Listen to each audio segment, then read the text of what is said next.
The Pool Guy Podcast Show. The Pool Guy Podcast Show. The Pool Guy Podcast Show. Yeah! Hi, welcome to the Pool Guy Podcast Show. Today I'll be joined by Chris Brink, who's the CEO of HASA. We're going to touch on a few subjects, and of course we're going to talk about the recent acquisition of Orenda Technologies by HASA. We'll also address the EPA and these non-registered chlorine tablets that are hitting the market. And we'll also touch on SB 676, which is a proposed tax on trichlor and dichlor by the state of California. We'll go over a few details of that bill. So stay tuned, and I think you're going to really enjoy today's podcast. Pool Service Pro. Open a Leslie's wholesale account today and receive wholesale pricing on products you use every day. Leslie's Pool Supply offers convenient locations that are open 7 days a week. Another great benefit of opening a Leslie's wholesale account is Leslie's referral program. Get referred to a customer looking for weekly pool service. Save time and money and grow your pool service route and become a Leslie's Pro. So I'm joined today by Chris Brink, who's the CEO of HASA. How you doing today, Chris? I'm great. Thanks a lot, Dave. It's good to see you. I think the last time we were talking was back in the days of Chloromageddon or Chloropocalypse or whatever it was. It's been a long time, and maybe it was even at the front end or the middle of COVID. So a lot of people may not be familiar with HASA. HASA has a long history. In fact, it started in 1964. People on the West Coast may be familiar with the yellow and orange returnable cases. I know Hollywood is. There was Terry Arco was on here talking about Hollywood producer discovering HASA, and his whole thing was the producer was like, this is not a real pool guy for this movie unless he has those orange and yellow cases in the back of the truck. So I thought that was a classic example of HASA's footprint on the industry, and it translates over into the whole culture in the West Coast. How's HASA continuing to help the pool pro, team up with the pool pro, and just overall help the industry? Thanks for reminding everybody how long HASA's been out there working for the pro to make water safe, clean, and clear. It's an important legacy. We take it very seriously. I think that movie thing, the stressful thing about that is I think it might have been in season and we didn't even want to give up 5 cases for the movie, but at that time of the season, but we're happy to be featured in that. I would like to think if you ask anyone at HASA who's at the top of our organizational chart, we always say it's the customer. And you can always do better and worse at that, but it's something we think about every day. I think about the customers all the way through the value chain every day, whether it's the end user trusts the water to be clean that we're collectively responsible for, or great distribution channel partners we have to get products right to the last mile. But I think most importantly, and increasingly importantly, is the pro. And why is that? Because the pro at the end of the day is the individual who has garnered the trust of the pool owner. They're in the position to be the most knowledgeable person, to be responsible for that water to be safe, clean, and clear. And they have an inherent incentive to be working every day to educate themselves. And as I think we'll probably get to, it's some other things that we've got going on these days. In my mind, very few things could be more important than education. There seems to be enough product in the market. Maybe 2 or 3 years ago, that wasn't the case. Overall, pricing seems to have stabilized, or at least it's not completely out of whack based upon supply chain dynamics. Who you buy from, who you can buy from, all of that consolidation is sort of settled out. But it still remains a big gap in my mind what the actual best way to treat a pool is. And there's not just necessarily one best way, but there's still a lot of disagreement, argument, and confusion. And I think we can all do a lot better at that. And so you saw with our investment in PCTI and now our investment in joining forces with Orenda, what are these organizations known for? First and foremost, these were education organizations. These are not selling organizations. These are folks that want to, whether it's through PCTI or the 4 pillars, really teach people the best way, and really focusing on pros, but even what I call a heavy DIYer, teaching them the best way to treat that pool, and honestly, the best way to run a business, right? Because if you're efficient with the products you're using, then that's got sort of a virtuous cycle in terms of making your business more profitable. So the education, I think, is the most top of mind thing. In terms of day-to-day just running the business, we've got 600 dedicated people here, and they they are itching for the season to start. It's been really rainy here in Southern California. I think we've had more rain days in the last 3 months than we had in the previous 3 or 4 years, maybe 3 years, which is significant. And I know the pros, we saw them all at the Western show. They're itching to get out there and take care of pools. We have now, probably by the middle of summer, we'll have 11 facilities. We used to have 5.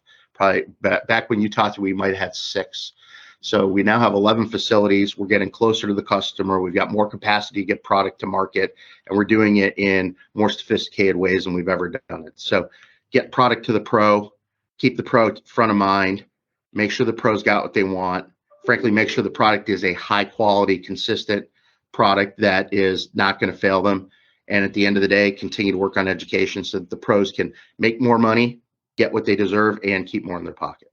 And I know from Terry Arco, liquid chlorine is his he's kind of biased working for HASA, but he says liquid chlorine is the best primary sanitizer out there. And I would agree with him. And you mentioned your distribution. One of the key things about liquid chlorine is the shelf life and the effectiveness of it. So I think is HASA addressing that with the distribution? Because I know that a lot of pool pros are concerned sometimes about the potency of chlorine types, and you compare it to different ones like Cal Hypo. Price-wise, liquid chlorine is always going to be the best, I think, in the industry. So with all this new distribution and the channels, can you ensure like the chlorine is going to be fresh for the pool pro? They're going to be able to access the product. I know we talked at the beginning, two years ago, there was a chlorine shortage of every type. It was kind of crazy. Pool guys spent half their day searching for chlorine. It was really crazy. So with all the new things HASA is putting in place, going forward, HASA is going to have a product that's consistent. You mentioned that. And it's going to be a potent chlorine because of the distribution ability. Is that a good summary? Yeah, well, I've heard rumblings about product consistency. I would say that if there's one thing we measure 5 to 12 times a day at our facilities, it's what the concentration is of the product that we're making and putting in bottles when it goes out the door. And it's steady as a rock. And I was just having dinner with a friend who's got, I think, over 3,000 pools on service. And one thing that he was saying was, we were talking about his success, and we were talking about how fun it was to watch him and his team win. And he said, switching to a product that was steady and consistent was probably one of the most important things I could have ever done for my business. So I'm not here to sell your listeners on the merits of HASA, but I am here to let you know, they'd probably be interested to know, we have folks that every day are testing that product. And when we put it in the bottle, we put it above the stated strength on the bottle. And we do that not only because we can, because we basically have our supply chain in control, but and many others can't. But we also do it to make sure that when it goes out the door, it's above the stated strength, so that, call it 24 hours later when the pro's getting it, and sometimes it's much sooner during the season, they're getting the product at least at that 12.5% concentration. And usually on average, it's something more like 12.7 to 12.8%. So that's not a guarantee, but that is a promise, and it's something we work at every day. And that leads me into the next question. The reason why I brought up the consistency of the product is that Leslie's put out a press release regarding non-EPA approved chlorine. A lot of it's being sold on Amazon. A lot of it's in tablet form, and the brand names kind of signify that it's probably not a well-known product. There's, I think one's called Mr. B, the other one's called Crush Royale. Tablets that are out there, they're not EPA registered. And you being in the industry, of course, you're running HASA. How important is it for these chemicals, the chlorine types that are coming on the market? And I think this is just the beginning of this problem emerging. Leslie's is seeing this happening, and a lot of other companies like Biolab are also noticing these non-EPA chemicals coming on the market from overseas. How important is the EPA registration on a chlorine product? If I can, I'll tell you a short story about in a past life, I would take a lot of trips to China for supply chain and sourcing and so forth. When you would buy bottled water at the market, you did not want to go to the street markets, because you could literally buy a bottle that said Nestle on it that was not Nestle bottled water, and possibly not even water that you'd want to drink. And that was pretty common. And as somebody who's responsible for chemical technologies company like HASA, I could tell you you might think that I would be an anti-regulation person, but indeed, good, solid regulation sets the bar for everybody and makes sure nobody's cheating, nobody's cutting corners, and that the product that goes out with let's call it a product level brand promise. And when you're dealing with water, which people are ingesting, which is coming in contact with people's skin, there really can be no room should not be any wiggle room.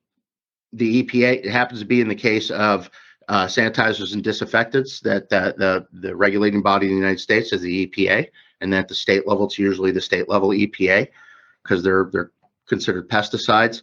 And I would just say, if you do not have that EPA registration on a package that you're using in a swimming pool, do not use the product. The list of possible bad things that can happen is too long to rattle through. And it's just not worth it. It's not worth, if you're a pro, it's not worth your business reputation. It's not worth somebody getting sick. I don't think anybody wants to run a business and think anyone would ever get hurt from what they do. At the end of the day, pros trade on trust. One of the reasons the best pros out there do well is that their customers trust them. So you can't get much farther from breaking that trust than using products that you're not sure are safe to use. So what do? You look for that label, you make sure the label's correct, you educate yourself. And then finally, you go with trusted brands. Trusted brands are not going to risk their brand reputation for the sake of saving a few pennies or even a few dollars. I don't know if that was a helpful answer, but that's the way I think about it, and the way we view it sort of from our perch in the industry. And do you think EPA should be cracking down on these companies? I mean, why are these for sale?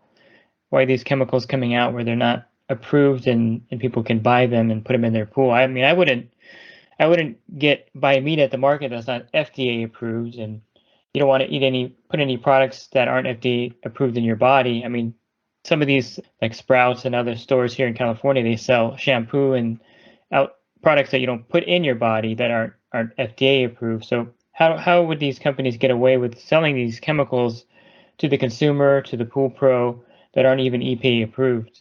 Well, I mean, the short answer is what these companies are doing is illegal. It's just that there's not a lot of enforcement out there in order to close the loop. The EPA does a very good job of having hard scientific underpinning for everything that they recommend. And those labels, I will tell you, because when one word changes, it changes the world for HASA, and we gotta do a lot of things. They're very careful about every word that goes into those instructions. They're great at that, but you don't see EPA police walking around, nor would you want to, frankly. I mean, we've got enough enforcement of various types out there, but the reality is that there's just not an enforcement arm. So folks can speed, and they sometimes do. For the most part, they don't, but they sometimes do. You can report it. There are ways to report it. I wouldn't know off the top of my head. I've never reported anybody to the EPA, but there are ways to report people who are using, frankly, illegal products.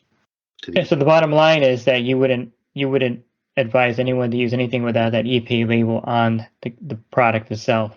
Yeah, I mean, it really goes down to the law is there, but it goes down to pros caring about their reputation and caring about their customers and wanting to do the right thing. I appreciate the question because I know that you reach a lot of pros, and I think it's good for them to hear that message.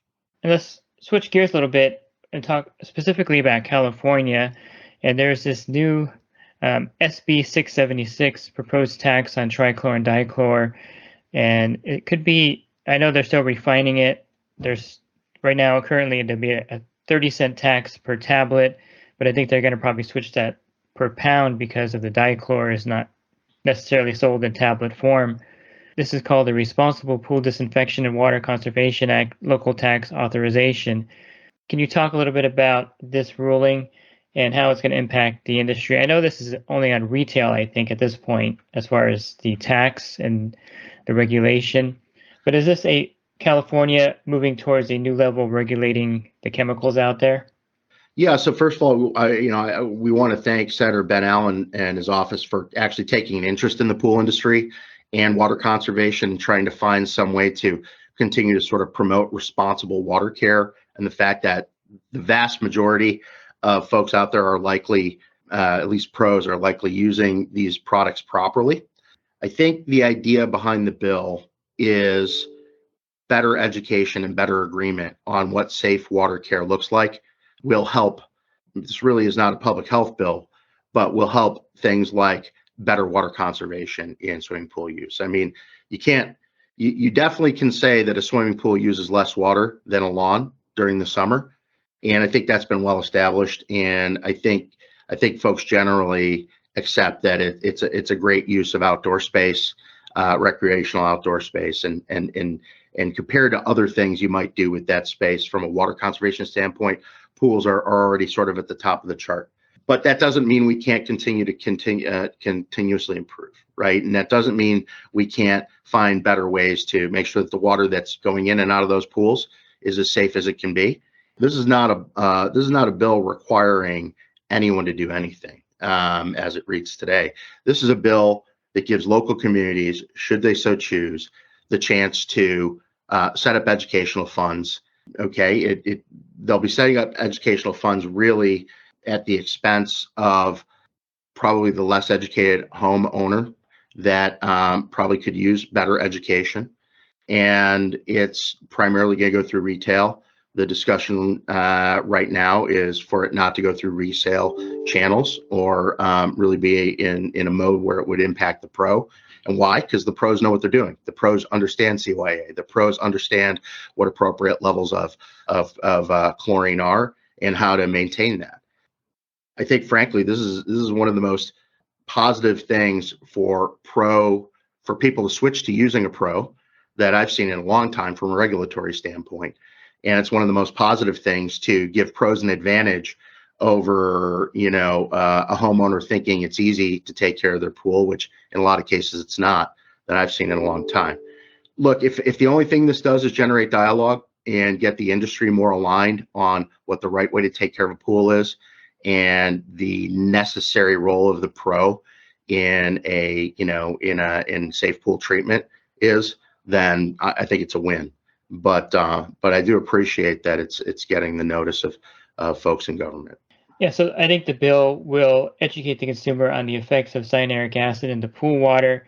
And the whole crux of it is that you have to drain your pool more often when the cyanuric acid level gets too high. And of course, trichlor and dichlor, 50% cyanuric acid by nature of the product. It's like a peanut butter and jelly sandwich without the peanut butter. You can't separate that. And I think the whole effect of the bill is to educate the consumer of the danger of high cyanuric acid. Is that kind of the gist of what they're going to educate the customer on? Yeah, I mean, look, it could definitely go there, but I don't think it's even that specific. I think it's a broad mandate for education on water conservation and proper use of products for swimming pool sanitation. I think that's still up for discussion on how that money gets funneled, what it's used for, what proper education looks like, whether it goes to certified pool pro programs. It could go a lot of different directions. Does it have to be through state legislation? I mean, no, it doesn't have to be through state legislation. Although I think that I've seen more dialogue on the topic of, yeah, we all need to get more organized and more educated as an industry. I've seen more dialogue since that bill came out than I've seen in the last 3 years. So I think just the fact that it brings that up is a positive for the industry, because at the end of the day, I think if a pool owner knew what they really need to know to make their swimming pool safe, they'd rather use a pro. I think that's good for the pro community. But let's get to what everyone's really interested in, I think, at this point, is that HASA recently acquired Orenda Technologies. And I know it's early, and I know, the dust is kind of settling on the acquisition, but can you tell the pool pro what it looks like going forward with HASA and Orenda, with Orenda under their wing, basically, at this point? I think that's a nice way to put it. I mean, we've known the Orenda folks for a long time, admired the work they do when it comes to educating the pro. We're a much bigger organization than Orenda is, and we have as a sort of a large manufacturer, we have some things we're focused a little bit differently on. Orenda's being able to focus on the pro in a way that I really admire. And so, the first rule is do no harm, right? We've got Orenda in the organization, Jared Morgan and Eric Knight and the rest of the great folks over there are going to continue to lead the charge as Orenda has in the past, stridently, sometimes irreverently. I hope so. I hope they don't start to temper their approach to the industry, because I think it's really popular with pros and I think it resonates and I think it's effective. At the end of the day, the messaging that they give is it's great for the pro, helps the pro keep more money in their pocket, helps people conserve and use the right amount of product, including HASA products. We think that that's completely congruent with where we're trying to take HASA as a company, even as we work to expand into Texas and eventually coast to coast, make more product, make sure we get better product out the door every day. I was at my favorite Chinese restaurant last week, and a new owner took over. And right away when I walked up, I knew there was a problem because they have changed the logo a little bit. They have new signs on their window. No. And then the food didn't taste the same way. Mm-hmm. And my first thought was, in business, taking over an established business for 30 years, why change anything that's working? Yeah. And so what you're saying is that HASA is just kind of taking Orenda and everything's going to stay the same. I would even go a step further. I think I said in a LinkedIn post, we didn't buy Orenda to change Orenda. We bought Orenda to change HASA, right? And that doesn't mean that HASA's doing a bad job. It means that we're always thinking about how to do better. And there's some things that they do better than we were doing at HASA. We want to make that a part of the overall organization. Yeah, and I know that HASA has a lot of products that you hardly talk about because I think the liquid and acid returnables is like 90% of the business. But HASA does have, super stain out. They do have one of my favorite chemicals for black algae ban.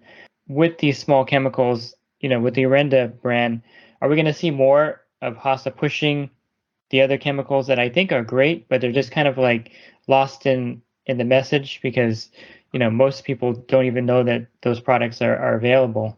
I think it's a great question. I mean, you remember last time we were talking, people were not screaming saying, we want more algae ban. They were screaming saying, get us enough chlorine, right? So yeah. That's what we focused on for the last 2 years. We had a record year with the pros last year and the year before, 2 years in a row, shipped more than we ever had and at a higher concentration than ever. I mean, we were getting a lot of product out at very high concentration levels. Now we've got these what we call ancillary products that are interesting. Orenda's great at propping up the line that they've got and really showing why each product makes sense. And I think there's going to be a lot of work for us to do with our existing line and figure out what stays, what goes, what's better, what's worse, and getting really focused on that line in the future. I can't talk about which HASA products will remain and which will go. The Orenda products are all intact, and we're not going to change any of those. But over time, you're going to see a much more, call it, organized product portfolio from HASA and these ancillary products. Yeah, I think that's reassuring to the pool pro because right when it was announced a couple weeks ago that HASA had acquired Orenda, a lot of them were saying, what's going to happen to my Orenda rep? What's going to happen to my distribution? Am I still going to be able to get the product where I'm getting it? All those questions were out there floating around. Mm-hmm. And I think right now you're reassuring everyone that nothing is really changing. You're just acquiring Orenda and everything's going to continue the way it has been. Yeah, the rep network's been very effective for Orenda. That we have no reason to modify that. And honestly, Orenda sells in more states than HASA does. So we need more reps. We need more coverage. We need more brand recognition from coast to coast. So we will get to know each other and figure out who's doing what.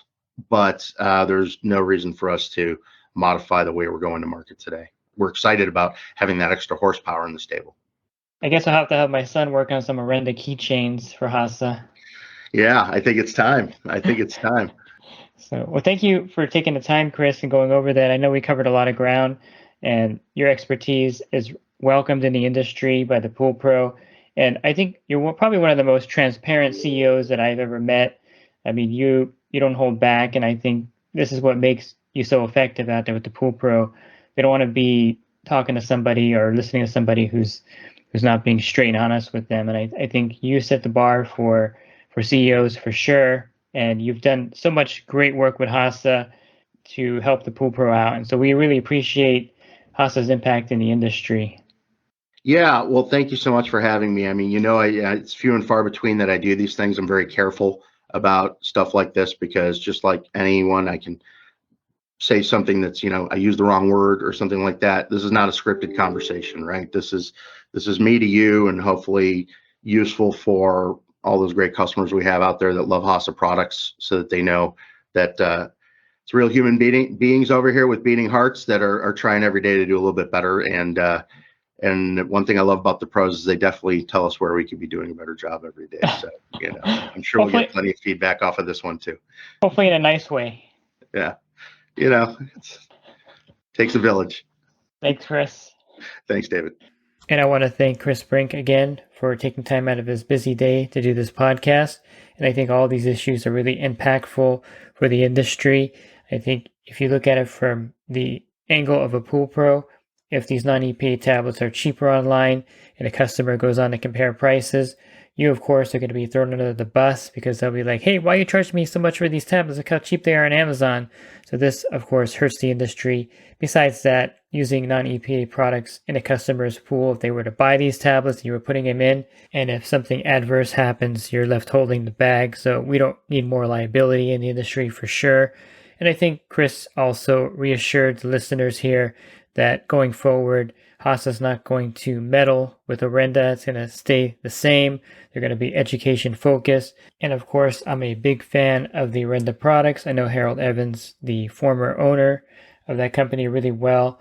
And I can see some good things happening with this acquisition. If you're looking for other podcasts I've recorded, you can find them on my website, swimmingprolearning.com. On the banner, just click on the podcast icon.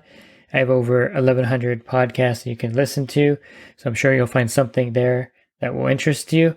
And if you're interested in the coaching program, you can learn more at poolguycoaching.com. Thanks for listening to this podcast. Have a great rest of your day, and God bless. Pool Service Pro. Open a Leslie's wholesale account today and receive wholesale pricing on products you use every day. Leslie's Pool Supply offers convenient locations that are open 7 days a week. Another great benefit of opening a Leslie's wholesale account is Leslie's referral program. Get referred to a customer looking for weekly pool service. Save time and money and grow your pool service route and become a Leslie's Pro.